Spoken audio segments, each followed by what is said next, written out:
That's Pastor Moses Vaca. He's an associate pastor at Davila Baptist Church in Davila, also an elder at the same church. He's been preaching for over 53 years, so I'm sure he's got a lot of wisdom he's going to share with us. And let me tell you why I've got him on. A couple of weeks ago, I spoke with Wade Magaha from the Marlow Baptist Church here in the Cameron area, and we were discussing safety teams because of all the violence that has been happening and the churches that have been getting shot up and all that, and people want to protect themselves.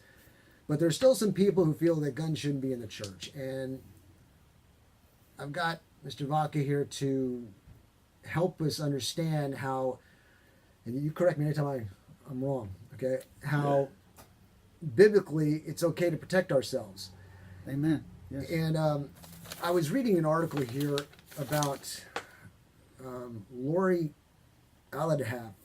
She had her daughter killed in school. And I'm not going to read the article. I'll just overview it real quick. And basically, she's in extreme amount of pain from the loss of her daughter. And I can only imagine what it'd be like. I've got a pretty good imagination too, but I can only imagine what it's like for you to lose a child in that manner, where the daughter gets killed.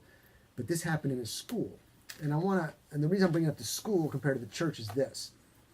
She makes a comment here, and she was on the news, and she was just heartbroken and lashes out. President Trump, you can do something. Don't have guns permitted in the school. Have metal detectors. And when she said that, I want to make a comment about that. I can't agree with her enough. Guns don't belong in school.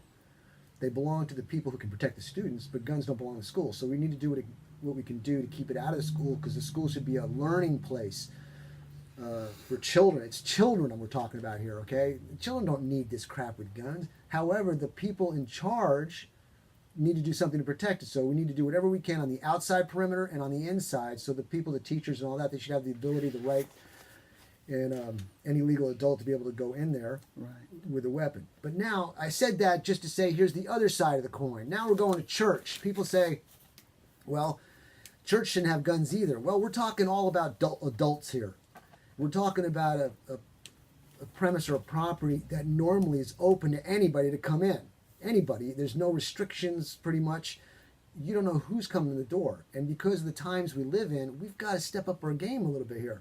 And so a couple of weeks ago, we spoke to Wade and how the security teams were developed, and how also people with license to carry can go in there as long as they're not being told they can't go in there by the pastor or anybody in charge or somebody in a position of authority there to keep you out. But now what we're going to do is we're going to talk to the people who have a concern that you just can't have guns in there for the reason it's a church. And that's why I've got you on today. Moses, I want to talk to you about where the biblical sense of it is that we are allowed to protect ourselves. So I'm going to shut up and you take it away, and I'll probably interject from time to time with a question. Okay, well, thank you, Matt. Keep in mind, I was brought up in the church. I was brought up when we could just leave the building open. I remember time and time again my dad going to church. We always had to be the first ones there, and I hated it. And now I'm doing it. I never saw a key. Never saw a key. Yeah. Walk to the church, open the door, and walk in. But I want to share some scripture with you, not promoting guns in and of itself or anything like that, but promoting the responsibility that we have to protect our people. And there's a couple of scriptures, or some scriptures, that I would like to share with you. One is Nehemiah chapter 4 and verse 13, first of all.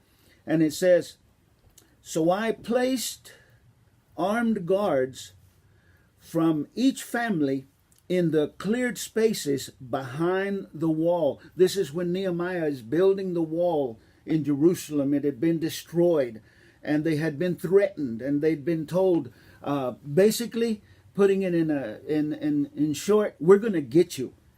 Verse 16 says, "From then on, only half the workers, while the other half stood guard behind them." Only half of them worked. The other half stood guard, watching over those that were working. In verse 17 it says, "And the masons and the laborers worked with their weapons within easy reach beside them. Verse 18 says, and with swords belted to their sides. And then Nehemiah says, and the trumpeter stayed with me to sound the alarm. They were taking responsibility here, Matt. They're taking responsibility for their well-being and for their protection. They had weapons. They didn't have AKs at the time, but they did have swords, and they were using them. They were going to use them. They were going to protect themselves. They were going to stay alive. A high-capacity sword back in the day had two edges, right? Yes, okay. Yes. Those were the high-capacity swords. All right, bad humor. And then in Luke chapter 22 and verse 52, it says, and Jesus addressed the chief priest. And this is where you need to pay attention. And the captains of the temple and the guards and the religious leaders of who headed the mob. And he said, why come to you with me, to me with swords and clubs and weapons? And then in the Gospel of John chapter 18 and verse 12, he says, so the Jewish police and the soldiers and their lieutenants arrested Jesus and took him away. So we have weapons there. We have individuals that were trained to handle these weapons and to take responsibility. Both when you have Nehemiah, he had trained men handling these weapons and being prepared to defend themselves. In the case of Jesus, we have the temple guards. The temple was guarded. We may go as far as saying that they had mercenaries taking care of the temple. They were responsible. They were watching over the temple, and it's these soldiers or military men, whatever you might want to call them, that came to arrest Jesus. The Sadducees, the Pharisees, and the priest did not arrest Jesus. It was these men who officially arrested him. And so there was weapons in the temple. There was weapons involved in God's people taking care of themselves when the time demanded it.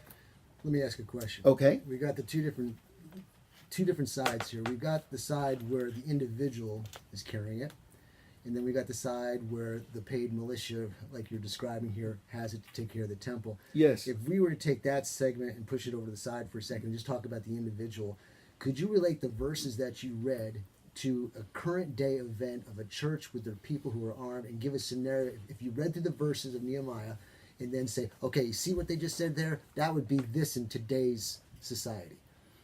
Well, you kind of put me on the spot there. I don't have specifics in reference to Nehemiah. Why don't you read Nehemiah again as we go through it? Because okay. I want to make a point here. Okay.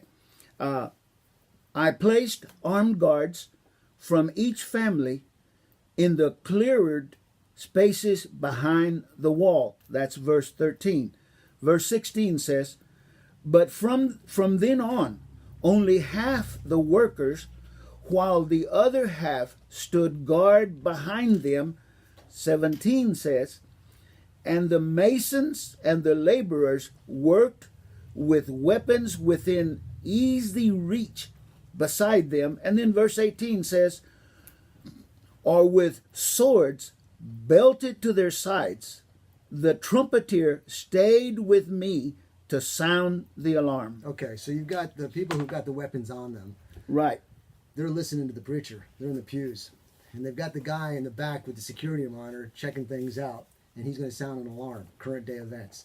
You got people maybe out there in the parking lot who are checking things out there, who are in the clear areas, as it said earlier in those verses that you mentioned too. Yes. Okay. And you've got people, families who are going, parishioners of that church, who have come to the realization it is necessary to bear arms for the defense of the people that go to that church or guests that may come into it. Correct. So you can take those verses and apply it to current day events. There's no reason why somebody should be shunned for possessing a firearm legally in a church. Exactly. It's all there for the protection of you. And I've said this a million times. For everyone who hates guns, you should be thankful for the one who loves guns, because the bad person doesn't know if you're carrying concealed, doesn't know which one's got it, doesn't know which one who hates guns, doesn't know which one likes it. So it makes them think, do I really want to go in here? Do I really want to mess with this person? Because I don't know what kind of response I'm going to get. Okay? Right. Well, you have to look at it in this view. You have the lambs, you have the wolves, and you have the sheepdogs. I bark. And so, yes, we need today in our churches, and it's sad to say, we're no longer, when I was a little boy and the church wasn't locked, didn't have to worry about anybody stealing or taking anything. It's a different ball game. And so today, the sheep need to realize that there's wolves amongst us, and we need the sheepdogs to take care of them. You just said something that popped something in my head. You've got the threat coming from the outside, being somebody who just wants to do harm, doesn't go to the church, or maybe does a couple of reconnaissance missions on the church, but doesn't really participate in the church, okay? Then you also have, on the other side of the coin, homegrowns who are there every day, but for some reason, snap, okay? Right. So you've got to have the people in the church, the parishioners in the church, who are just in case prepared for something to go wrong, and you need somebody to be prepared for the outside people coming in. We got a call coming in. Are you prepared for this, Moses? I'll try. Welcome to the program, Aaron's High Cap Adventure Radio program. You're on the air. Who am I talking to? Hey, this is Chris. Chris, how are you? What's the Good. nature of the call? No, Nation, I was just wanted to.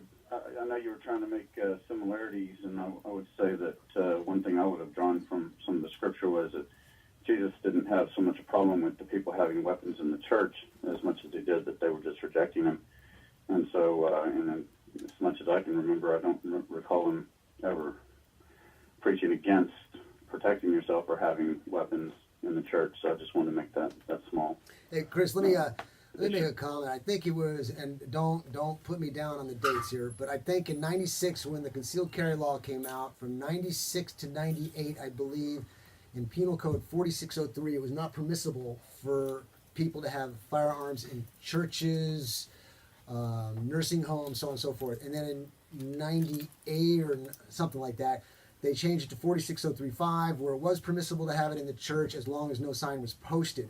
So there was a restriction to some degree of having firearms in the church, I believe. Am I addressing you correctly on that part of it? It's possible, you know.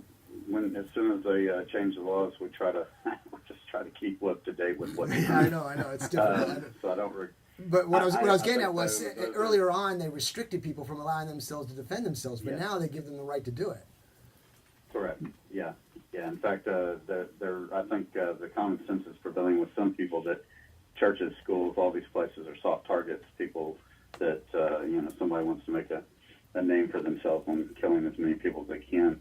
Realizes that they can go in there unobstructed and carry out their plans. Yeah. What do you think about this? Shut down the media on those aspects or minimalize the reporting of it, and you won't have these people who've got an avenue to make themselves famous for one day. I would love it, but the reality is that those stories sell advertising, and so I think we just need to arm ourselves and protect ourselves. There you go. I agree. You hit the nail on the head there with that. It's all about the dollar. Matt, originally Appreciate it. I was against the no gun thing, and that's been a good while back. Wait, clarify. You didn't want guns in the No, church? I didn't want guns in the church. Okay. This is God's house. This is where you pray. This is where you sing. This is where you worship. There's, I mean, a gun in God's house. To me, no. Keep in mind, you're looking at 53 years Totally of different world, experience, yeah, I get and it. so. But then I also began to see the change that I myself am talking about here. That, think about it. Those poor people back east. Here's a guy that comes, sits with them, participates with them, and then he winds up killing them. That's right. And that's my fear today. I'm suspicious of individuals whom I have not seen, and then they come to church. And let me be super clear, ladies and gentlemen, and listen good. If you carry a weapon and you don't practice on how to use it and draw it quickly and shoot accurately, don't carry it. Okay? I'm telling you right now. I'm not going to restrict you. I'm telling you, I'm utilizing my First Amendment right. If you're going to pack heat and you don't practice and you can't draw quick and aim straight, don't carry it. For those of you who do practice and can draw quick and aim straight, just think of how many lives you could potentially save taking down that piece of scum quickly. I'm sorry. Exactly. That's my point. We've got elderly people in our church. We've got children in our church. I don't want to see their blood on the floor because of some individual who takes it upon themselves to say, there's an easy target. That's right. Well, I'm a big target, so they're going to have to get to me first, because I will respond to them. I will act. I've made a decision a long time ago. I didn't start being active yesterday about this. It's going to be perhaps at the cost of my life, but I'm not going to let their lives be hurt. I'm not going to stand there with my mouth open, wishing God would do something. That's right. When He's given me enough sense to know that we need to protect ourselves. It brings me to that joke where somebody falls off a boat in the ocean and he's praying to God to be saved. And a boat comes by. He says, no, my God's going to save me. Second boat comes. No, God's going to save me. Third boat comes. No, my God's going to save me. And he drowns. He gets up to heaven. He goes, God, why didn't you save me? And he goes, I sent you 3 boats. What more do you want? What more do you want? He's given us the ability to prepare ourselves. That's my concern. We have a responsibility to our people within the church body. Okay, we're running out of time. So Moses, can you make a final word as to towards the people who may be apprehensive or against guns being in the church? Let's say you got a church, you got parishioners, and some of the people in the church say, no, guns shouldn't be there. Make one final plea or call as to either, I understand and respect your opinion, but these people who are standing up for you. Well, I understand your position. I was there. My point is this: the lives of those people sitting there are worth more than your opinion. Wow, that's all I can strong. say. Okay. Moses, I can't thank you enough for coming on the program. Oh, thank you for having me. And we're going to have this, I'll have this on the YouTube channel probably Tuesday or Wednesday. Joel, get ready to take us out for about a 1 minute or 2 minute break, and we're going to have Master Cindy Key in the house doing something physically abusive to me for your benefit. Oh, okay. Can I watch? Sure you can. Sure you can. All right. Very good to have you. Thank you very much. Thank Joel, you. take us out. We'll be back in a couple minutes.